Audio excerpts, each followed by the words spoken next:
un certain temps on se pose encore des questions sur l'état de droit, on se pose des questions sur la démocratie gisoon nañ fi sax sorti wu centre universitaire yi qui alerté par rapport à l'état de droit tey lan lañ ci mën jàpp. waaw non actuellement moom ñi ngi en plein dedans ci li nga xamante ne mooy état de nos droits parce que Sénégal moom li dal Sen TV rek encore une fois pour ne pas être rébarbatif illustration la ci li nga xamante ne mooy état de droit bi ñu manqué parce que mënuma comprendre tey au moment où d'autres télévisions nekk di couvrir événements yi te nee na Aïcha loo xamante ni yaakaar naa ni Sénéral Babacar Diagne mënu koo ignorer bu ko ignorer aussi kon mérité wul doon journaliste nee na Aïcha guerre ci boppam dañ koy couvrir en direct kenn du ko censurer waxuma laa nag ay manifestations yoo xamante ni ay pneu ci tàq ak ay xeer yu ñuy sànni donc je vois pas que tey lan moo war a doon objet wu censure Sen TV lan moo leen doon déranger est-ce que couverture bi la wala discours Bougane Gueye Dany mais bu nekkee discours Bougane Gueye Dany kay ñoom nañ ko dem interpeller fekk ko këram wax ko li ñu koy wax c'est aussi simple que ça mais couper signalu sénégalais yi pour lan au nom de quoi ci koo xamante ni yow bërki dem balaa nga doon président fii nga dem lu mu wax lambar fu ne lambar yi nga fa télé bu ne lambar yi nga fa nañu rafetal kàddu gi lambar non wolof la non loolu du saaga de wolof la maaxal la déggoo wolof boo leen signalé que au champ bi nekk Almadies il y a un incendie et sapeurs-pompiers yi egg guñu fa bu fekkee mën nañ leen délivrer message bi pour que au moins ñu mën a intervenir foofu. d'accord alors lambar wolof la de nee na du thème bu péjoratif mooy kii dox di xamoo fa jëm rek voilà kii taxawaal alors yow fu nekk demoon nga fa télé bu nekk demoon nga fa tey jii yow yaay nekk dinaa da ngay censurer ay télé au nom de quoi du nii nañuy tere information ñu partagé ko tey jii ku nekk téléphone am reporter la image yi ñu ngi jàll fu ne lii xew au champ li nga wax Almadies à l'instant tey day wër adduna bi yëpp balaay sax presse bi di ko jot rédaction yi ñoo si mujjee jot la preuve illustration lu bëri ay téléphone nañ koy jëlee. alors Pape Makhtar may ma jëlaat monsieur Diouf mu ngi encore ci ligne bi alors oui monsieur Diouf ñu ngi lay nuyu di la bàyyi yow it nga dugg ci waxtaan bi apporter quelques précisions yi nga bëggoon apporter. Allô, monsieur Diouf? Bon, ça ne marche pas, Pape Makhtar. Alors, li ma ci doon wax rek mooy vraiment que war nañu mën a delluwaat surtout président Macky Sall war na mën a reculer comme nu ma déggee Guirassy nu mu ko waxee nu ma déggee aussi Déthié Fall di ko wax nu ma déggee ñu bëri di ko wax c'est-à-dire état am na fooy toll foog nga reculer parce que aussi lii nga jóg amul benn sens amul benn intérêt yaa ngi réquisitionné armée pour lan armée nga xamante ne ay armes létales nañ yoruñu lacrymogène c'est-à-dire am na yu bëri yoo xamante ne ay dérive la te président Macky Sall ba muy nekk ci kujje gi daf ko doon dénoncer tey jii ñu koy cautionné donc position yi bu changé rek ñoom li ñu doon xaraamal yépp ñu mucc koo daganal loolu nag vraiment il faut président mu jëlaat de la hauteur président Macky Sall il faut mu rappeler wu ni que moom moo doon toog di wër fu nekk ci Sénégal di naan gestion vertueuse et sobre moom moo doon toog di naan sénégalais yi ni ñu doon gérer Sénégal de 1960 ba tey loolu gestion boobu dafa war a changer donc dañ koy woo rek ci loolu ci dal woo ko ci sérénité mais aussi woo ko ci mu dellu ci ginnaaw ci li nga xamante ne da ko nekk di def beneen bi nee ne damay dégg parfois ñu ni Sénégal du tax Sénégal xaw ma lan ak lan ñooñ moo ñu xamul histoire du Sénégal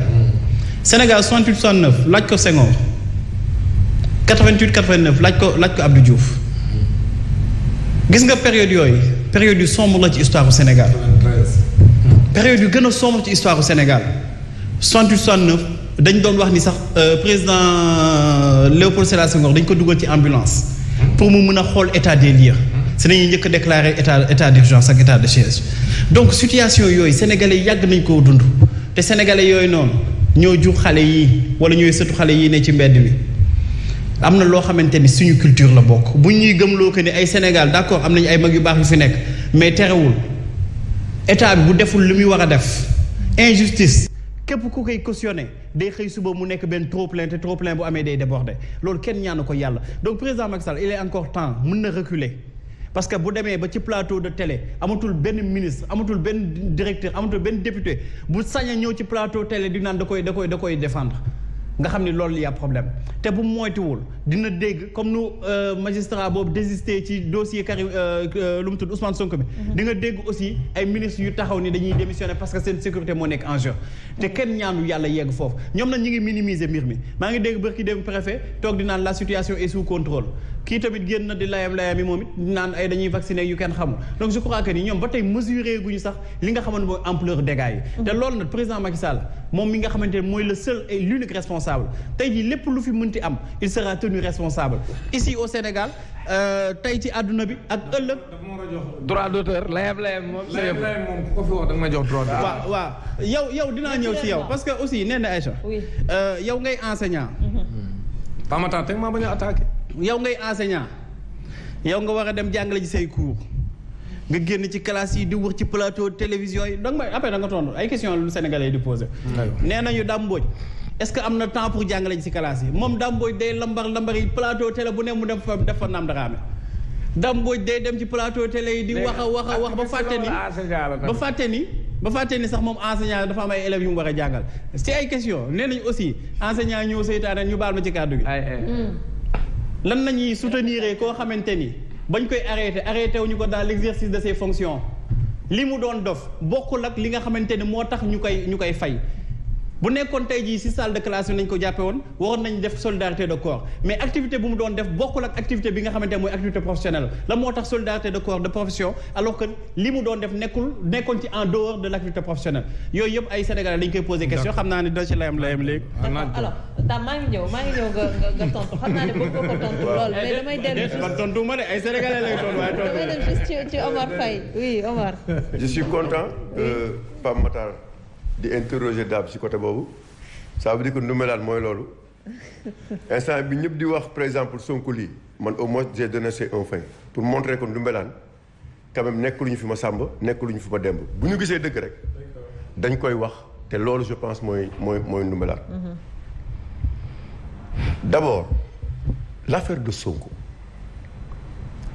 dafa nekk l'os de mort-l'âme de certaines personnes. Comment ça?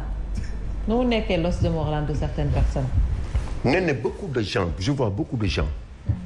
xam nga Dame tey buy défendre Sonko dama koy xool naw ko parce que dama naan kii il est constant dans sa démarche mais je vois des gens qui veulent rebondir. comme ñan. politiquement mais Gakou mi Gakou. non Omar Faye nag. non dama lay wax non dama ne la dafa ndànk sur quoi tey jii tu te bases dafa ndànk rek je ne peux pas concevoir quelqu'un qui a été radié de l'administration qui s'est battu qui vient de la Sénégal de la profondeur en l'occurrence Sonko am une position ñun ñu daan toog di ko défendre kenn gëmu ko woon nañu wax loolu. jàmbaar la de. dafa ndànk de ñuy toog fii di ko défendre muy dem ñi di ko défendre di toog fii di ko défendre di toog di ko défendre Bougane mii dañuy ñëw taxaw wan ne kii nous sommes de la génération ñuy ànd di xeex ba tollu à ce niveau en ce moment beaucoup de gens négocient avec Macky Sall bu ñu waxloo nit ñi. mais Omar Faye gàpp nee na moom mosul yóbbu kenn. waaye dama ne.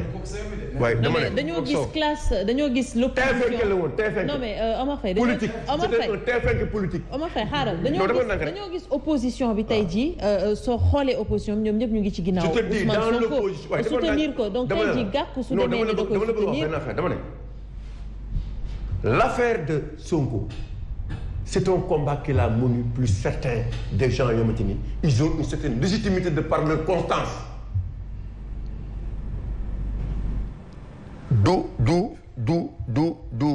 du Guirassy du Aïda Mbodj ko nga gëj a dégg Aïda Mbodj a été reçu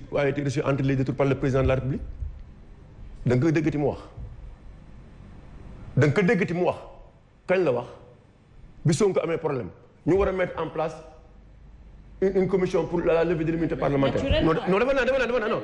waaye déglu ma rek dama ne la fii lañ nekkoon on était là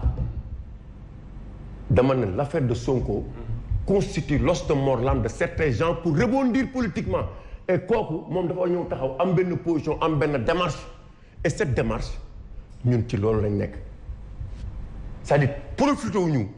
parce que Sonko est dans des situations ñëw taxaw ma naan Sonko ak li fekk li may def gëwuma ko. non mais Omar Faye sur quoi tu te bases déjà pour dire ça déggoo li ma la wax xanaa. tey ñoom am nañ le droit d'évoluer par rapport ak seen déggoo li ma la c'est bon de les défendre. non on ne défend pas. non dafa ndànk rek waaye dafa ndànk ma ne c'est bon de défendre Sonko c'est bon parce que c'est la situation qui ici mais est-ce que yow défense bi nga défense nit ki carrément gëm nga ko c'est ça le fond du problème c'est certain te l'avenir nous édifiera l'avenir nous édifiera regarde ce qui se passe je peux te citer énormément de gens aujourd'hui ñu xamante ne tey ñu ngi am benn position bi loolu moo tax ma ne situation dafa am ku nekk taxaw di wax di wane ne nii laa toll ci Sonko nañ la bàyyi ak sa bos waaye dafa am ñoo xamante ni dañuy théâtre c'est des comédiens qui donnent l'impression à qui ne croit pas à ça. mais mënoo gëm ni que dañuy changer ci diggante bi aussi. waaw moom laa dama ne la comme ni ngeen yaakaaree woon rek un Omar Faye qui depuis 2012 jusqu'à présent kenn mënuma vaar pour quelqu'un qui a défendu Macky Sall man il a fallu 3 semaines d'accord j'ai des positions boo ma ci ni ku nekk mën nga ñaaw njort c'est normal ñii dañuy far ñii dañuy. mais Omar sa expression même sa expression faciale. gënoon na tàng maa ngi mais déggoo li ma la wax. non man ku ma xool xam ne. man ñëw man non xam nga. wala ñu doon la café Touba xam nga Pa Matar man ku ma xool xam ne. yow instant da ngay nelaw dafa ndànk yow tamit dafa ndànk rek dama ne déglu rek ma wax la. yow layam bi am na non Pa Matar bi ñuy xeex fii référendum ba nekk ci législative on connaît beaucoup de choses. mais taluñu di wax yooyu man taluma sax ñett di ma wax naan ma ay da nga viré rek ay masamba ay yooyu daa man yooyu ça me prend pas du temps moi je suis à la recherche d'un président de la République qui de Abdou Diouf jusqu'à nos jours et il y a des imperfections yu grave yoo xamante ni am na ci réew mi mais c'est ko xamante ni ne tey bu ma ko falee yenn problème yi nga xamante ni c'est des détails dans ce pays on va plus revivre ça. absolument te dans ce truc là ñun foofu lañu tollootuñu si ay logique bu ay masamba ak ma demba ay diw ak ay nii ak ay nel donc man loolu li nga xam ne moo am maintenant par rapport à Bougane deux fois le kii di Babacar Diagne Dioum non seulement il est en retraite nen c'est quelqu'un qui est en retraite. C'est illégal. Un président qui aime les retraités. Ça y a combien de retraités dans la fonction publique alors qu'il y a des jeunes qui chôment. C'est ça mon combat. Quelqu'un qui est en retraite na nga ñibbi toog noppaloo ko. Deuxièmement, il n'a pas le droit. Troisièmement, il y a une logique de liquidation de Bougane et je le dis depuis Ndiaye Dos yàlla xare àjjana. xam nga nit ñi il faut interroger l'histoire. ñuy xool nit ki ci ay propos am démb di ko xool ci ay propos am tey ba xam am na changement wala amul changement. Sénégal nag dafa bëri buzz yuuxu Facebook Massamba ma demba nga wax benn wax ñu ne diw moo ko fii laa taxaw ñu leen am na ñoo xamante ne bu ñu defee comédie ñoom lañ gën a dégg qu'un Dame ou un Omar Faye qui parle du développement de ce pays. Il faut quand même que ces valeurs là ñu indiwaat ko dans ce pays nañ bàyyi affaire foofu bàyyi affaire comédie. La situation elle est grave c'est pas en jouant qu'on peut gérer un État ou gérer un pays nañ bàyyi ay nit ñoo xamante ni ne dañoo am gëm-gëm am courage di xeex pour leur pays qui se battent ñu ñëw taxaw un jour wala 2 jours ñu leen dëkkaloo foo xamante ni dëkkuñu foofu ñun ne sommes pas dans ça. Bougane wax naa la ne la bi ñu ko bëggee liquider dafa yàgg daam vite fait liquider nañ ko. jooni liquider nañ ko tey li ñu bëgg liquider mooy des médias mais des médias c'est le des médias du peuple sénégalais qui l'a choisi. Regarde malgré le signal pour voir les Sénégalais comment ils sont justes. C'est-à-dire li ñu am ci nombre de vues instant bi ñu coupé signal bi moo ëpp doole bi signal bi naa nekk fii. donc ngàcce ngaalaama les Sénégalais voilà ce qu'on attend de la solidarité sénégalaise. Et cette solidarité là fu ñu gisee injustice bi dañuy ñëw taxaw ci Sénégalais boobu jàppale ko taxawu ko ba ñu xam ne kii luñ koy def nii metti nañu. Babacar Diagne nag est un danger pour la démocratie et pour la liberté d'expression et la liberté de la presse. Et nous allons dans ce combat que les gens vont mener demander son départ parce que mënuñu concevoir quand même acharnement bi nga xamante ni ñu ngi koy def et des médias et Walfadjri regarde Walf depuis Sidy Lamine ba léegi qui a été dans tous les combats mais ku falu boo ñëwee moom nga njëkk a xeex. D'accord. Et pourtant Abdoulaye Wade mi ngi ni nit bu defee lu baax pour que réew mi xam ne kii marqué na son empreinte dans ce pays cette démocratisation des télévisions c'est qui. Abdoulaye Wade. tooguñu fii Bougane ne dama doon dem ci président Abdoulaye Wade. il faut rendre à César di ko ut lan. fréquence rajo mu jox ma. télé. mais loolu mooy nit ku xamante ni ne. D'accord. yow tu vas faire des Sénégalais des acteurs de développement des milliardaires et tant d'autres n'est-ce pas ñun loolu mooy li nga xamante ni moom la ñu am maintenant boo déggee ñu naan. les images situation bi lu mel nii tey boo fekkoon da ngay xelal président lan nga. xaaral ma wax si sama lii ba pare image yi parce que image yi. nga daanelee foofu laata ñuy ñëw ci waaw balaa ñu ñëwaat image yi. Cheikh Omar. mooy les vidéos qu'on montre là les saccages ak incendie pneu man je sais que Macky c'est quelqu'un man qui a peur des pneus parce que bu xoolee ci 2012 moo tax mu ragal pneu boo taalee pneu rek mu jël benn décision parce que ñemewul pneu man loolu xam naa ko pneu yi ñuy wax mais en 2012 nee neige parce que dañoo fekkee doon acteur xeex dañ daan wane boo demee Sen TV dem Walfadjri dem yeneen télévision yi ak ñëpp bëgguma sañu yaakaar ne damay caricature dans toutes les télévisions même sans manifestation Oui. il restait 30 minutes di wane ay pneu yu ñu taal ay xeex yu ñuy xeex ak policiers yi ak yëpp ba nga xamante nii ne sax ñii dañ doon dem ba xam ne lii acharnement la et pourtant en ce temps Wade mënoon na jël décision tëj télé. tëj télé yi c'est tëj télé yi Macky était dans l'opposition